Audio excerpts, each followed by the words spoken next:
বলতে মানুষের নৈতিকতা, মূল্যবোধ এবং সহানুভূতিকে বোঝায়, যা একে অপরের প্রতি ভালোবাসা এবং অন্যের দুঃখ কষ্টে পাশে দাঁড়ানোর ক্ষমতাকে নির্দেশ করে।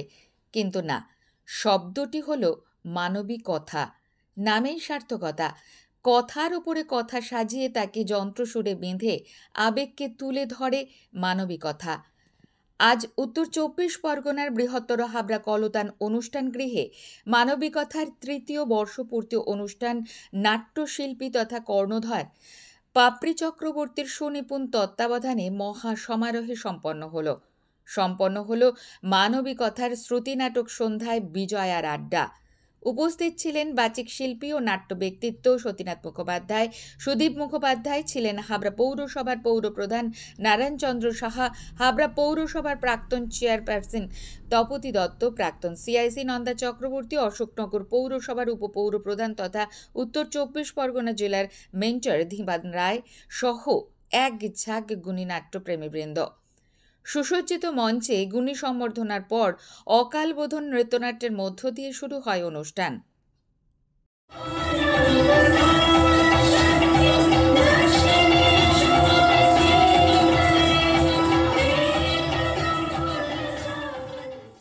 বিশ্বকবি রবীন্দ্রনাথ ঠাকুরের কালোজয়ী উপন্যাস চোখের বালি সহ পরপর ৪টি শ্রুতি নাটক পরিবেশিত হয়। আমার সই হলে আচ্ছা তোমাকে কি বলে ডাকি বলো তো?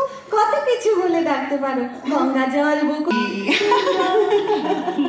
চোখের বালি থাকি এক পাড়ায়, পুরানো সেই দিনের কথা ভুলবি কি রে, সবার ভালো লাগা এবং আমার ভালো লাগা মিশিয়েই আজকের সন্ধ্যাটা কাটাবো, এমনই অনুভূতির প্রকাশ করলেন মানবিকতার কর্ণধার পাপড়ি চক্রবর্তী।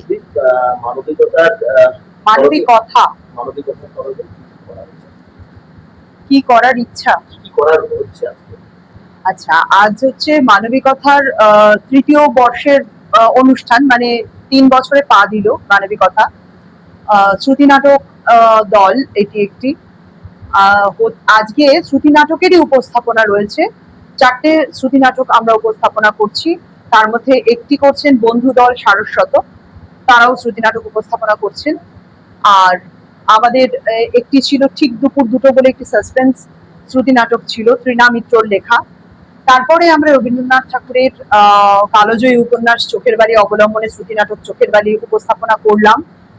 এরপর একটি শ্রুতি নাটক এখন চলছে আরো একটি, এবং তারপরে রয়েছে একটি আজকে এই নাটকের উপস্থাপনায় রয়েছেন শ্রী সতীনাথ মুখোপাধ্যায়, বিশিষ্ট বাচিক শিল্পী। স্বনামধন্য অভিনেতা শ্রী সুদীপ মুখোপাধ্যায় রয়েছেন, আমি থাকছি। আরো গুণী শিল্পীরা রয়েছেন, চৈতালি গোস্বামী, রূপা ভদ্র, শ্যামলী সরকার, এবং এখন মঞ্চে রয়েছেন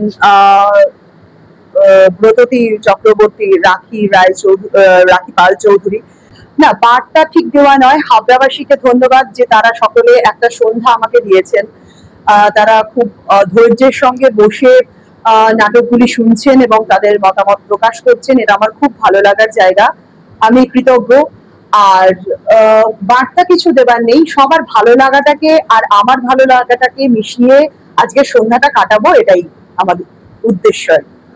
আমি পাপড়ি চক্রবর্তী, আমার দলের নাম মানবিকতা, আমি এই দলের কর্ণধার। পেশাগত প্রস্তাব না থাকলে কোনো শিল্পেরই উন্নতি সম্ভব নয়। অনুষ্ঠানের ফাঁকে আমাদের ক্যামেরার মুখোমুখি হয়ে নাট্য ব্যক্তিত্ব সুদীপ মুখোপাধ্যায় দাবি করলেন, সমস্ত অ্যাপ্রোচটা আমরা যতক্ষণ না একটা শিল্পকে প্রফেশনালি নিয়ে যাচ্ছি ততক্ষণ কিন্তু সেই শিল্পের বা কোনো কিছু উন্নতি হয়। শুধু শিল্প বলে আমরা যে কোনো জিনিস যে কোনো জায়গায়, ইন্ডাস্ট্রি না, কমার্শিয়াল হতে হয়, প্রফেশনাল হতে হয়। অ্যামেচার হিসেবে ওই বাড়িতেই শখে দেওয়া, ডেভেলপ করতে গেলে প্রফেশনালি করতে হবে। এবং শিল্প সবসময় পেট্রন চায়, একজন পেট্রন না হলে শিল্পের উন্নতি হয় না। তো সেই ক্ষেত্রে আমি বলবো বহুদিন বাদে একটা এরকম আয়োজন পেয়েছি এখানে এসে, এই সুদূর অশোকনগর হাবড়ার কলতান মঞ্চে আজকে এই যে মানবিকতার যে তৃতীয় বছরের অনুষ্ঠান, আমি এই অনুষ্ঠানে প্রথমবার এলাম। পাপড়ি চক্রবর্তীর সঙ্গে প্রথম আলাপ হলো, তারা যে ভাবে আয়োজন করেছেন আমার মনে হচ্ছে এটা সঠিক পদ্ধতি। এইভাবে যদি কলকাতাতেও কিছু মানুষ করতো তাহলে কিন্তু এই শ্রুতি নাটক অনেকটা এগোতো। এবং যা হয় প্রফেশনাল জায়গায় কিন্তু বেনজলটা অনেক কমে যায়। অ্যাপ্রোচটা প্রফেশনাল হতে হবে, তবেই কিন্তু, কারণ কোয়ালিটি রাখতে হবে, তবেই তার উন্নতি হবে, তবে উন্নতি হবে, এটা কোনোভাবেই সম্ভব নয়। নন্দিনী পালের রিপোর্ট, সঙ্গম নিউজ। মন্ত্রে নয়, বিশ্বাস কণ্ঠে ও কলমে।